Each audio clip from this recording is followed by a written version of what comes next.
Yes, it is 100% true. The title of this video, this is not clickbait, it is true.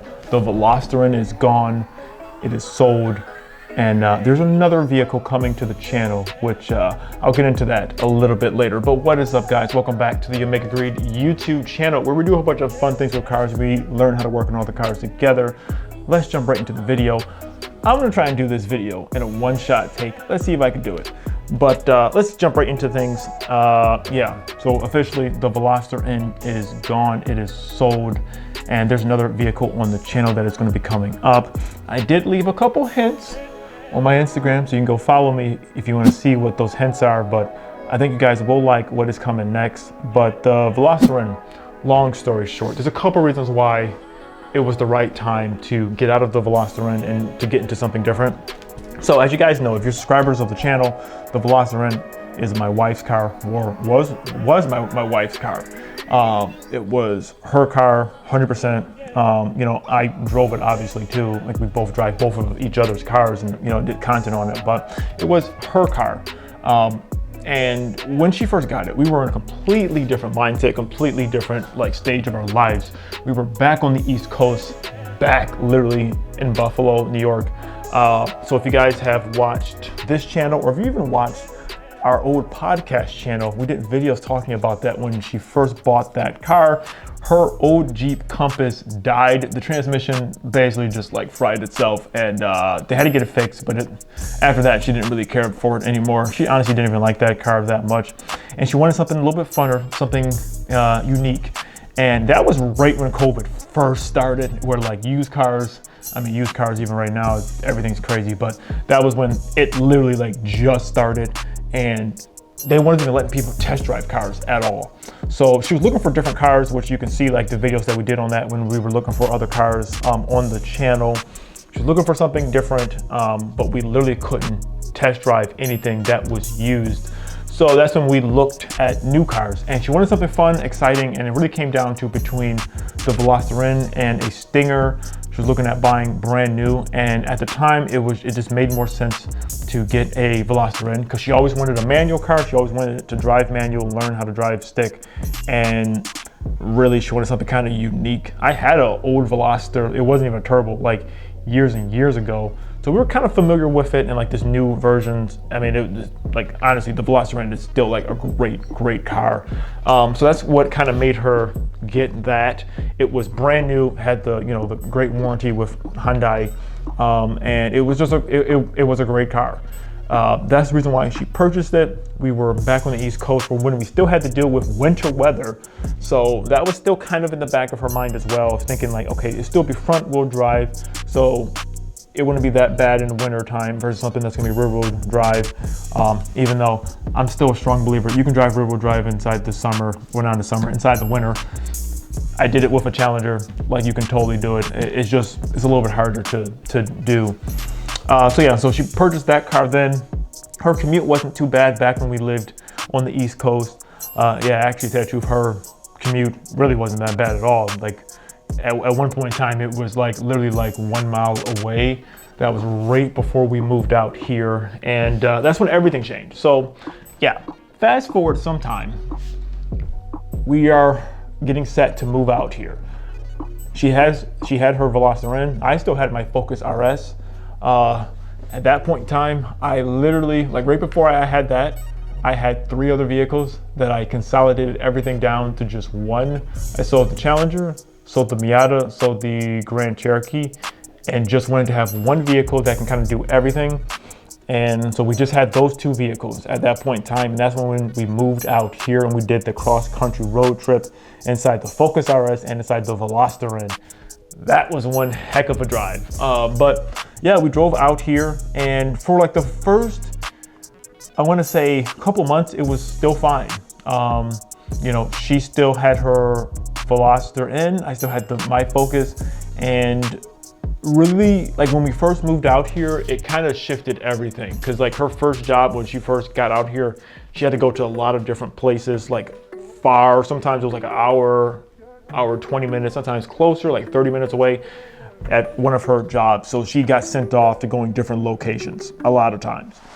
So there was a lot of driving. We did a lot of like city driving, and a lot of times, especially when we first moved out here, I drove her a lot. I would drop her off and pick her up. It just made things simpler because sometimes she didn't know if there was even a parking lot where she was going to. So a lot of times I just drove her around a lot. So honestly, at that point in time, I got rid of my Focus RS because of just the comfortability level of it. The Focus was still a fun, great car, but just being out here and doing so much driving, and the fact that going like, I don't know, 10 miles can take you forever, and sometimes you're in stop and go traffic, sometimes it's just like, it is literally just a mess. That's what honestly made me sell my Focus and get the Jeep. I wanted something different, and plus we moved out here and I'm like, I want to do more off-roading stuff. So that's the reason why I got rid of my Focus. But we still had the Veloster N. So then, you know, fast forward a couple months, her commute became a lot shorter. And at that point in time, she was driving her car a lot more. It was a lot more manageable. And it was, you know, it wasn't so bad. But now, since we moved again, or now that we've moved, we're still here, but we just moved to a different, we're just somewhere different.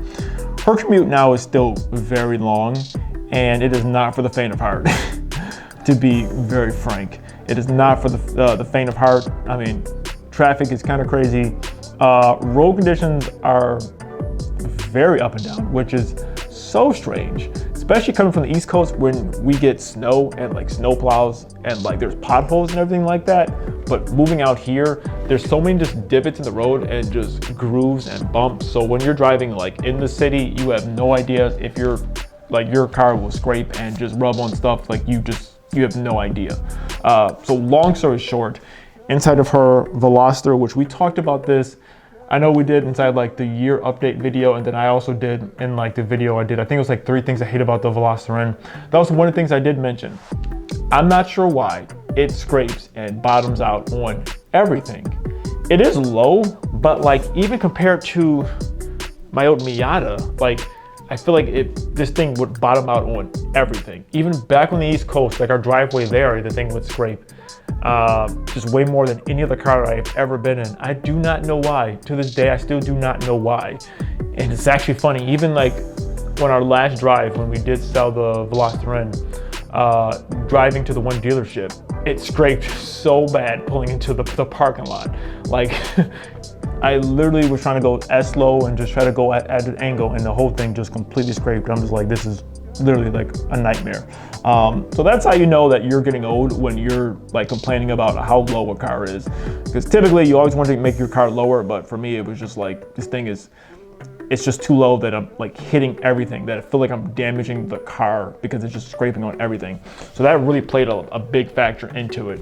And I know that seems kind of strange, but like when you are in traffic and you have to be so conscious of just driving just on a road and like looking like directly, like you're looking at the road, making sure there's no like little bumps or anything in it, because if so, you're going to like really like scrape up and like mess up the actual car itself.